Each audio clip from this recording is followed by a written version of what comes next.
भाजपा को हराने के लिए जो वहां पे मजबूत होगा, सपा हो या बसपा हो या कांग्रेस हो, उसको वोट दीजिए, लेकिन बीजेपी को हराने का काम कीजिए।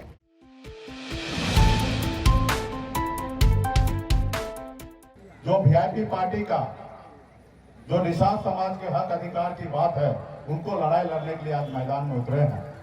तो इसलिए मैं चाहूंगा कि पार्टी के जितने भी पदाधिकारी है, युवा साथी है, जो चाहते हैं कि हमारा निषाद का भी अच्छा दिन आए, उसके लिए लड़ाई लड़ रहे हैं, उसमें आप सभी को साथ देने की आवश्यकता है। साथियों, आज मैं बिहार से, पहले तो मैं अपने बारे में आप लोगों को बताना चाहूंगा कि मैं एक गरीब मछुआरा परिवार में जन्म लिया, और आप समझ सकते हैं कि एक गरीब परिवार में जिसके माता पिता या दादा सब मछली मार के अपने घर परिवार को चलाते होंगे, उस घर में हमारा जन्म हुआ।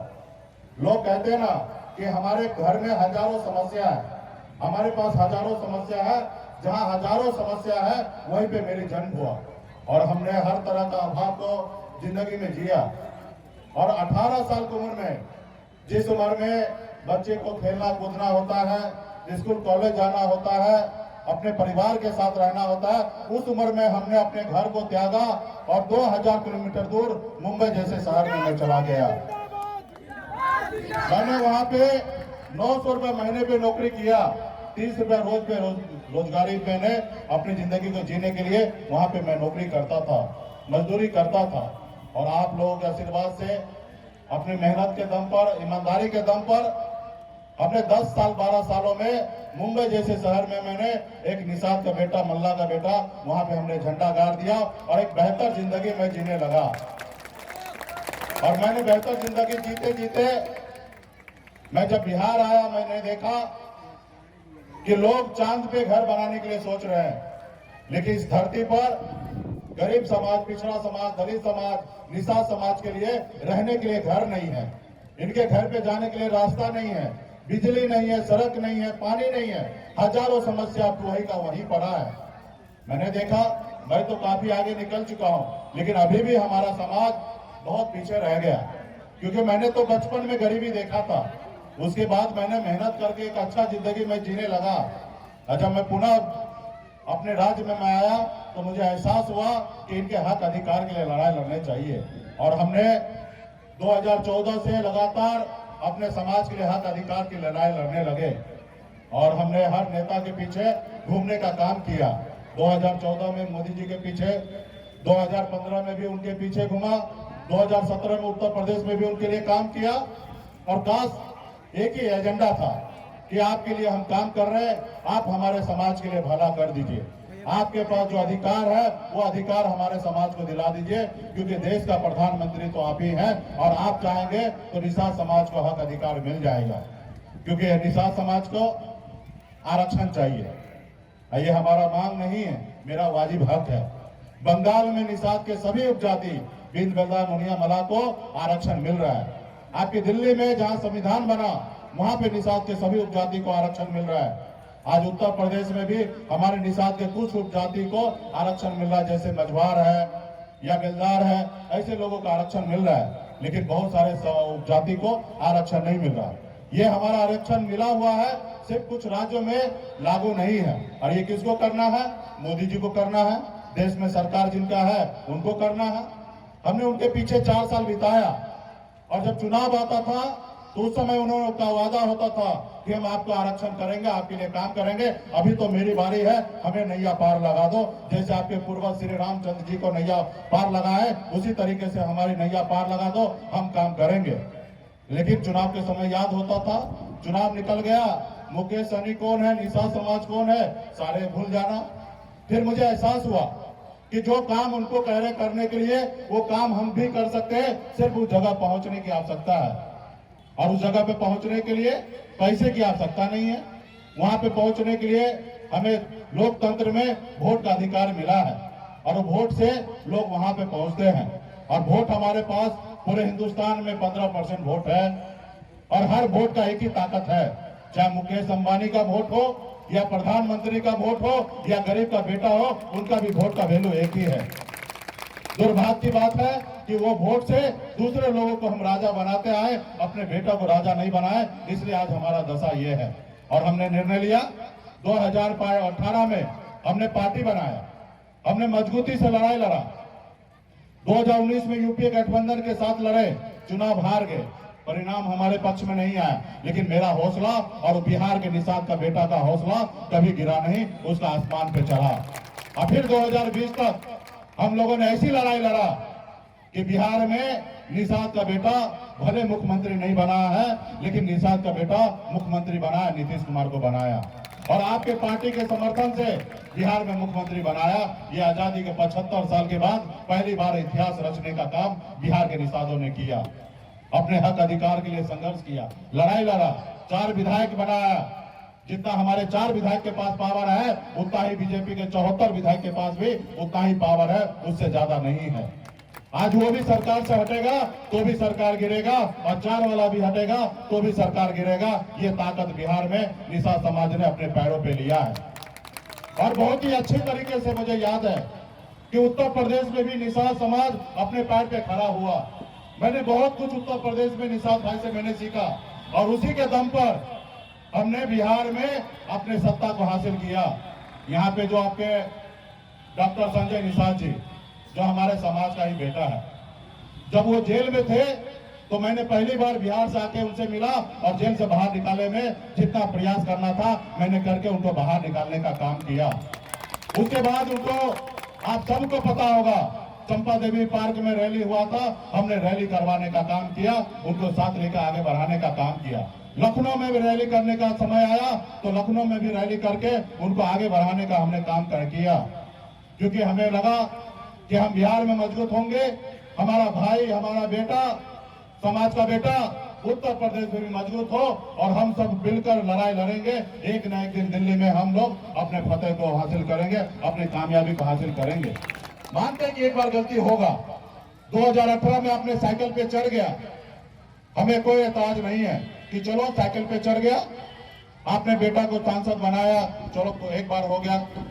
दूसरी बार 2019 में आपको आरक्षण दिलाना था, आपने मोदी जी को कमल पकड़ के बेटा को फिर से सांसद बना दिए। अभी 2022 में उत्तर प्रदेश की चुनाव है, जो उत्तर प्रदेश जीतेगा वही दिल्ली में राज करेगा, ये दुनिया को पता है। और यहाँ पे आपको भारतीय जनता पार्टी को झुकाकर अपने समाज के लिए लड़ाई लड़कर आरक्षण दिलाना था। यहाँ पे आपने क्या किया, भारतीय जनता पार्टी के गोद में बैठ गए और एक एमएलसी में आपने उनसे समझौता कर लिया।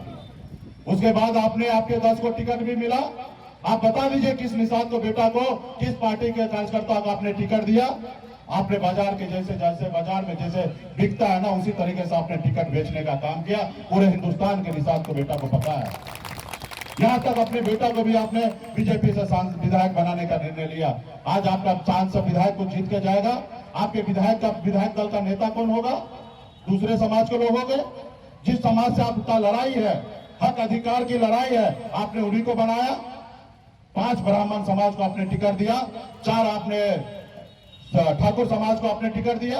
अरे भैया, कम से कम आधा तो कम से कम निषाद के नाम पे होना चाहिए। निषाद को बेटा को आप विधायक बनाते, सांसद बनाते। ये आपने क्या किया? आपने कहीं ना कहीं बाजार आपने खोल कर रखा था, अपना सिद्ध किया। आज मुकेश सहनी हो या डॉक्टर संजय निषाद हो, हमारी अपनी क्या वजूद है? हमारी वजूद यही है कि हम निषाद का बेटा है, और जब तक निषाद का बेटा हमारे साथ नहीं होगा तो हम नेता नहीं, हीरो नहीं, जीरो रहेंगे। आज बिहार में अगर हमारे पास 4 विधायक बना तो कोई ठाकुर या कोई ब्राह्मण का बेटा नहीं मेहनत किया, निषाद का बेटा ने मेहनत किया। इसलिए बिहार में आज मैं हीरो हूँ, आज मंत्री हूँ। आज आपको भी अगर भारतीय जनता पार्टी अगर पूछा तो क्योंकि निषाद का बेटा के लिए, हक अधिकार के लिए आपने लड़ाई लड़ा, निषाद के दिलों में भरोसा जताया, निषाद आपके साथ था, इसलिए भारतीय जनता पार्टी आपको आज गठबंधन में लिया। लेकिन आपने निषाद के साथ क्या किया? हमारे साथ आत्माराम निषाद जी हैं, उन्होंने अपने बेटा को खोया। किसके लिए खोया? कि डॉक्टर साहब का बेटा विधायक बन जाए? नहीं, उन्होंने अपना बेटा को खोया कि निषाद समाज के संपूर्ण लोगों को आरक्षण मिले, इसलिए उन्होंने लड़ाई लड़ा। क्या आप लोगों ने लाठी डंडा सैकड़ों बार खाया? क्या इसलिए कि आपके समाज में एक विधायक बन जाए? नहीं, आपने लड़ाई लड़ा कि आपका सर ऊंचा हो, आपको मान सम्मान मिले, अधिकार मिले और आपको आरक्षण का काम हो। आपने नहीं किया। अरे भैया, हम तो बीजेपी के पार्टनर है बिहार में।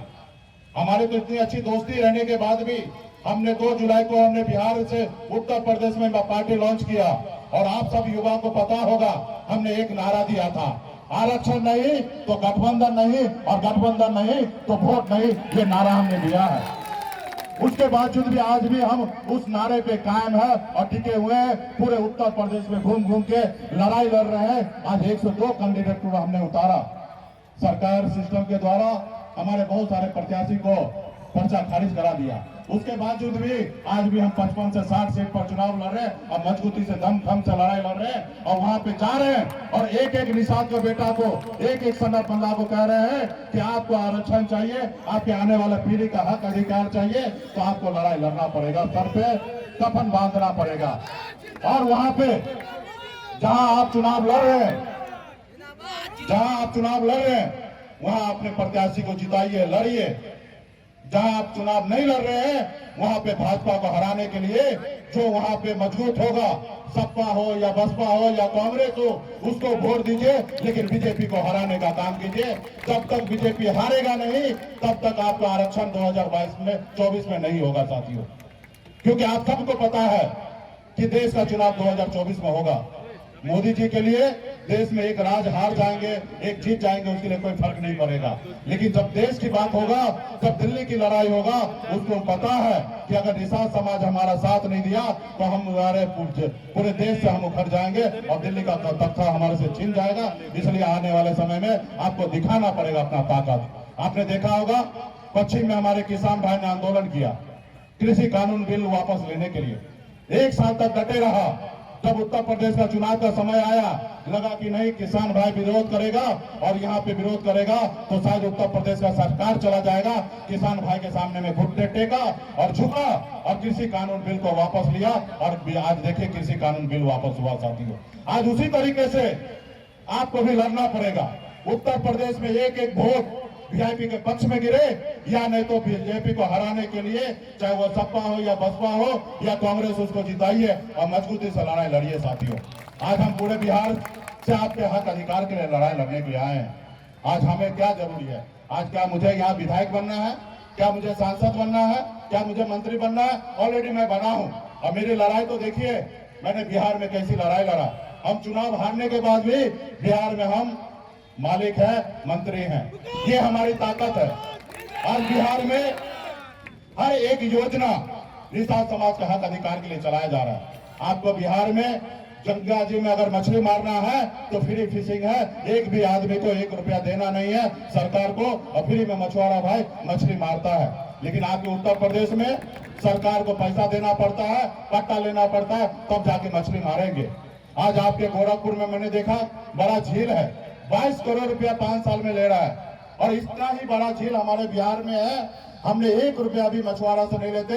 उस आसपास के जितना भी मछुआरा है उसके लिए फ्री है। आप मछली मारिए, अपने घर परिवार को चलाइए, 1 रुपया सरकार को देना नहीं है।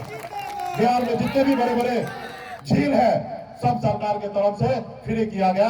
मछुआरा के आसपास के बस्ती के लोग को कार्ड बनता है, मछली मारने का काम करता है साथियों। आज आपके यहाँ पैसा लिया जा रहा है।